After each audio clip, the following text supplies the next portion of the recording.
ยามลมหนาวต้องสูญกายหนาวสั่นขึ้นฮอดคืนวันอีพ่อพานั่งพิงไฟแต่กี้แต่ก่อนอีแม่ยังอยู่ข้างกายจากเศร้าจนสายจังหาข้าวง่ายสู่ลูกกิน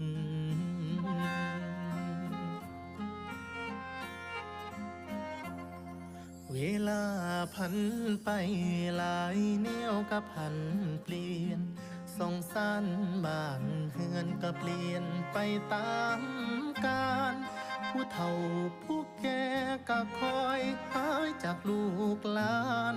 บ่ยังยืนนานตามกฎของการเวลา